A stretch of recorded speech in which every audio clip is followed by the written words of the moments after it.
Last week I talked about us doing that 180-degree turn, like if you're always facing this way, to now face this way. I don't know how many of you did your 180 this week, but I did. And last Monday I was doing some Christmas shopping up at the Bridgewater Mall, and I thought, oh, you know what? I have an hour, let me go do something that I wouldn't ordinarily do. So I looked up on my phone where a park was, and I thought I'll go walk in a place where I've never walked. And I thought I was going to a park that had like a little lake or pond or something, and I would walk around it. No. But that's what you get for going 180. You don't know where you're going, you don't know what you're going to see. So I went to this park, I followed my GPS, took me there, I parked, and then I went in the gate, and it took me around the side of a hill. And so I went around the side of the hill, and it was really like it was straight up to the right of me, and then it was straight down to the left, and then coming back up. It looked like there was once another mountain hill there, but there was a quarry, and so it was scraped away. And at first I felt so disappointed. I thought, oh, look at what they're doing to God's good earth. And then I thought, but you know what? Those people down there they have work. And so that's a good thing. And then I thought about the road that was just refinished in front of my house, and how much quieter it is, and how nice it is to drive on a clear, a smooth road. And I thought, okay, that's another reason for a quarry, so maybe that's good. And then I thought the people who have new kitchens, and they delight in their new kitchens, and they invite others over, and they're happy. And I thought, okay, so it's not all bad. There's good in this too. All right, so then I kept going. And I realized that I had to look at the markers on trees. So if any of you have ever gone hiking, they put little markers on trees, and depending on how the markers are set, it tells you which way to walk. And I used to know this, but I evidently forgot it a little bit, because I thought the marker told me to go this way, and I did. I went straight up. I was up at the top of the hill, completely out of breath, realizing that I was in the middle of nowhere. So I had to turn around, and I had to go right back down. By the time I got down, my thighs were burning. So I'm like, okay, I'm getting some good exercise here. So I got myself on the path, and I kept going. And because of it being the fall, and the leaves all had fallen, they had fallen over very rocky terrain. So I was walking on rocks, and I'm thinking, oh no, don't connect your knee with a rock.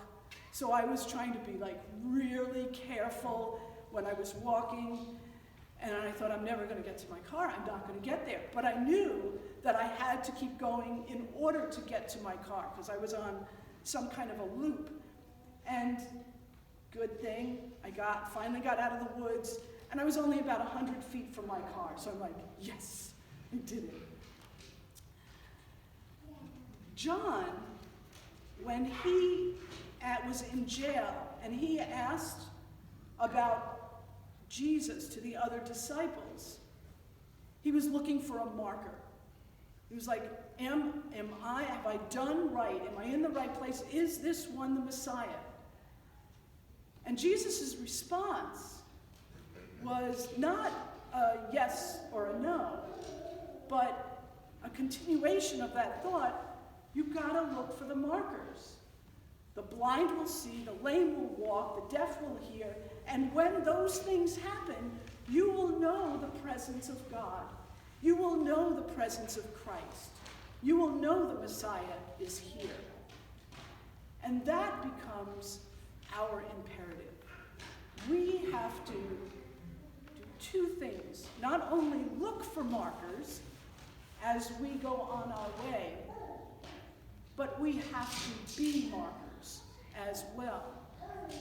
So I think about the markers that I've seen this past week. When Brittany Griner was released on the prisoner exchange, I thought that was a marker. She was freed. There was a prisoner that was freed. That is the presence of Christ.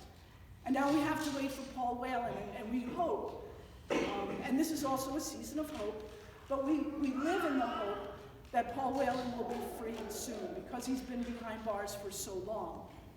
I think of the 250 Nairobian girl students that were taken from their school and brought into the bush, and excuse my ignorance on this, but they were like the enemy, I would call them, took them away, and now it popped up, that was 5 years ago, and now it popped up into the news again. That says to me somebody is paying attention to them. And, you know, rotten things have happened to them, but the news is bringing that back to the fore. To me, that's a marker.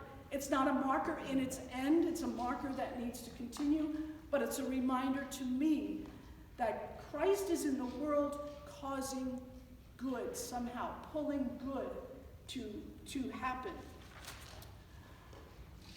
In China, the government is relaxing its COVID restrictions.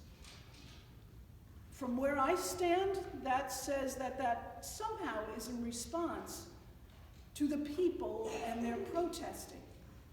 Again, Christ in the world, another marker. The other day, I was up near Lake Hiawatha, and I thought, oh, let me go visit the Parsippany Food Bank, because I know we give there, and I've never been there, so I thought, oh, let me see where we give. And she took me into this room that was filled with groceries, and she said, you know, it's filled because it's the holidays, but I'm like, still, this is great. And then she gave me a piece of paper regarding hot meals that can be delivered. And I get back to the building, and there's Kurt saying that he just got a call from somebody who needed food. And right away, I was able to say, call the food bank. They have a ton of food. And so he got back to her. Another marker along the way, and creating a marker. There was a cartoon that Mari used to like to watch, and I think I liked it better than she did. It was called The Magic School Bus, and it starred Ms. Frizzle, and her motto was always, take chances, make mistakes. And I loved that so much, I think because she kept saying it over and over again. And that's what we have to do as we make markers along the way. We need to take chances. And if we make mistakes, we learn from them. We apologize for them, we move on.